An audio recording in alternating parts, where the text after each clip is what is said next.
Frederick Birks was a Welsh-born Australian soldier who served in World War One for Australia. Fred was born in Buckley, Flintshire, North Wales, on the 16th of August 1894. He attended St Matthew's Anglican School in Buckley, and it was stated that he attended the school for 11 years without ever being absent or late. He was always known as being a bright, smart lad. Fred was a man of average height and weight, being 176 centimeters tall and 76 kilograms. He had dark eyes and dark hair and was an Anglican. Frederick, along with 5 older siblings, were taken care of mostly by his mother, Mary Williams, after his father, Samuel Birks, was tragically killed in a coal mining accident when Fred was only 8.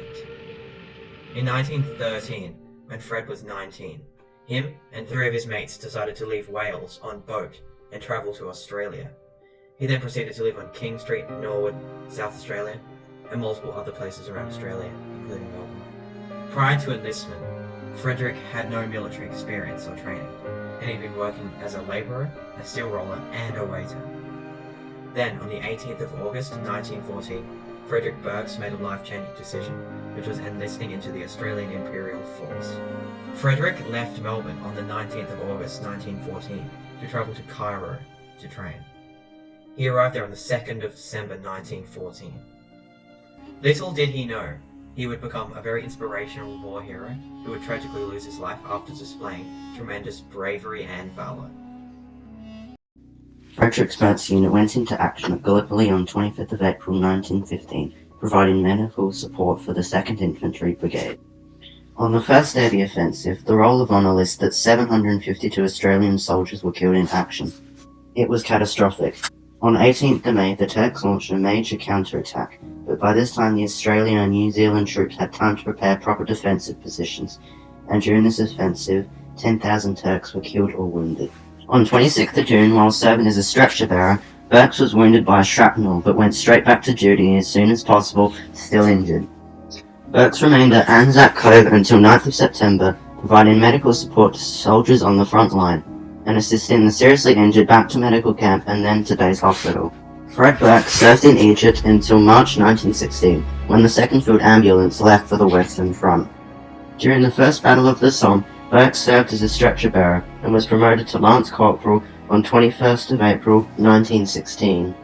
On July 26, Birks was engaged in duties at Pozieres, as the Australian and British forces fought for supremacy of the village.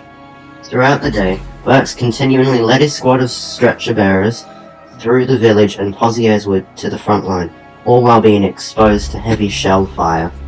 Commended for his constant good services, Birks was awarded the Military Medal in the Field by General Birdwood. Promoted to Corporal on 10th of August 1916, Birks was selected for officer training and was commissioned 2nd Lieutenant in the 6th Battalion on 4th of May 1917. His first major engagement as an infantryman was the 3rd Battle of Ypres. The 6th Battalion was an infantry battalion of the Australian Army. Originally formed in 1914 for service during the First World War, the battalion fought at Gallipoli and on the Western Front. The 6th Battalion was among the first infantry units raised for the AIF during the First World War. Like the 5th, 7th and 8th Battalions, it was recruited from Victoria, and together with these battalions, formed the 2nd Brigade. The objective of the battles of the Somme were a part of a much larger offensive to devastate German resources and reinforcements, devised and agreed upon in December 1915 by French, Russian, British and Italian armies. French and British efforts were focused in northern France on both sides of the River Somme. However, the Imperial German Army's overwhelming attack on Verdun in February 1916, weeks after the Allied strategy was decided upon, immediately upset the French and British planning and resulted in French commanders diverting. Many of their divisions intended for the Somme, in turn, meant that the previously envisioned supporting role of British and Dominion armies became one principal fighting force. The first day of the Somme offensive, on 1st July, saw a severe defeat to the German Second Army, but it was also the worst day in history of the British Army, which suffered around 57,500 casualties, of which 19,240 soldiers were killed. The British fired 1.5 million shells. Many were shrapnel, which threw out steel balls when they exploded. These were devastating against troops in the ocean, but largely ineffective against concrete dugouts. Many shells were also defective. The German defences were not destroyed, and the wire remained uncut in many places. The Allies also used mines to destroy the German lines before the battle. One was detonated at Hawthorne Ridge 10 minutes before 0 hour, unwittingly signalling to the Germans that an attack was coming. For many, the battle exemplified the futile slaughter and military incompetence of the First World War. A more professional and effective army emerged from the battle. Furthermore, the tactics developed there, including using tanks and creeping barrages, laid some foundations for the Allies' success in 1918. The Somme also succeeded in relieving the pressure on the French at Verdun. Abandoning them would have significantly tested the unity of the Entente. On the 20th of September 1917, in Ypres, Belgium, the offensive operation, the Battle of Menin Road, began. This battle was a part of the greater Third Battle of Ypres on the Western Front. This battle was undertaken by the British Second Army and involved the likes of the 1st and 2nd Divisions of the Australian Imperial Force, Frederick Birks being a part of the 1st Division. The goal of this battle was to take sections of the curving ridge east of Ypres, which the Menin Road crossed. This battle was not easy for the British and Australian armies, as they were forced to overcome formidable entrenched German defensive positions, including concrete pillboxes, German strongpoints, and relentless, fierce German counterattacks. The 1st Australian Division advanced on a 910-metre front north of Menin Road, with intent to claim Fitz Clarence Farm. The Australian Division passed through the Glencorse Wood and suppressed the German resistance, which was a part of the Bavarian Ersatz Division, a part of the German Imperial Army.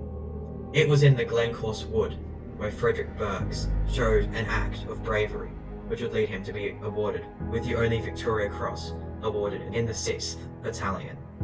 It was reported that Frederick Birks was awarded a Victoria Cross for most conspicuous bravery in attack when accompanied only by a corporal. The corporal and Birks rushed a strong point, which was preventing the advance of their division, and when the corporal was injured by a bomb, Birks decided to continue attacking all by himself. He managed to kill the rest of the enemy at the point and capture a machine gun. And this was not all. Shortly afterwards, Birks organized a smaller group to attack another enemy post, occupied by around 25 people. Out of the 25 people, 9 were killed. 15 soldiers and 1 officer were captured. It was stated that throughout all this, Birks kept his troops in high spirits and safe. Tragically, not too long after this, Birks was killed by a shell endeavouring to kill that of his teammates at one of his posts. He was 23 years old. The Germans at Fitz Clarence Farm were kept undercover by rifle fire, while other Australians got behind and rushed the German troops. The Australians infiltrated the concrete shelters and machine gun posts along the trenches in the north end of the wood. This battle concluded on the 25th of September 1917, and the British Army and the Australians were able to take multiple posts and advantage points from the Germans, with around 5,000 casualties from the Australian Imperial Force, one of those being Frederick Birks. Frederick was buried at the Perth Cemetery, Zlibiki, Belgium, and his panel number 46 on the Roll of Honour at the Australian War Memorial. Frederick Birks, throughout his career as a soldier, displayed a very courageous and faithful character, and multiple acts of bravery. He was awarded with a military medal and a Victoria Cross medal, the medal of highest value that could be given to any soldier in the Commonwealth. Tragically, this bright, courageous young man lost his life defending what was his country.